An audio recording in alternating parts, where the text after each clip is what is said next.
السلام علیکم ورحمۃ اللہ وبرکاتہ۔ الاحسان روحانی دنیا میں خوش آمدید، اور میں ہوں احسان احمد روحانی۔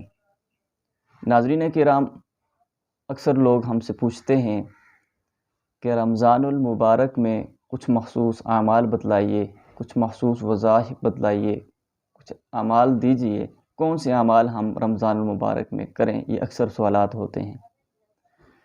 تو چونکہ ہمارے لیے آئیڈیل و نمونہ محمد رسول اللہ صلی اللہ علیہ وسلم کی زندگی مبارک ہے، تو ہم آپ علیہ السلام کی زندگی میں دیکھیں گے کہ آپ صلی اللہ علیہ وسلم کون سے مخصوص اعمال رمضان المبارک میں فرمایا کرتے تھے، کیا کرتے تھے، اور تو اس کی تلقین اور ترغیب دیا کرتے تھے۔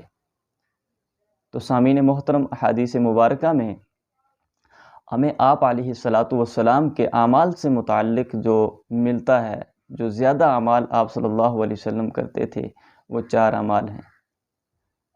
پہلا عمل یہ ہے کہ آپ صلی اللہ علیہ وسلم کثرت کے ساتھ لا الہ الا اللہ پڑھنے کی ترغیب دیا کرتے تھے۔ لا الہ الا اللہ کو کثرت کے ساتھ رمضان المبارک کے مبارک مہینے میں پڑھنا ہے۔ اور نمبر 2، آپ صلی اللہ علیہ وسلم استغفار کی کثرت کرنے کی تلقین کیا کرتے تھے۔ استغفر اللہ، یا پھر استغفر اللہ ربی من کل ذنب و اتوب الیہ، یہ آپ علیہ السلام کثرت سے پڑھنے کی تلقین فرمایا کرتے تھے۔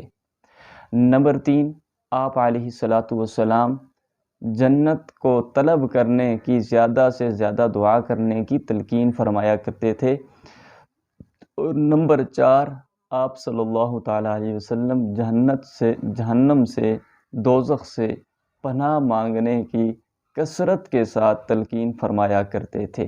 یہ 4 اعمال ہیں جو اللہ کے نبی صلی اللہ علیہ وسلم کے تلقین کردہ ہیں۔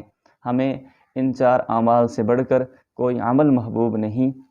جو عمل اللہ کے نبی صلی اللہ علیہ وسلم نے بتلایا ہے، اسی عمل کو ہم اپنی زندگیوں میں لائیں، اور اس رمضان مبارک کے مبارک مہینے کو ہم اپنی زندگیوں کے لیے، اپنی دنیا کے لیے اور اپنی آخرت کے لیے بہترین سے بہترین بنائیں۔ السلام علیکم ورحمۃ اللہ وبرکاتہ۔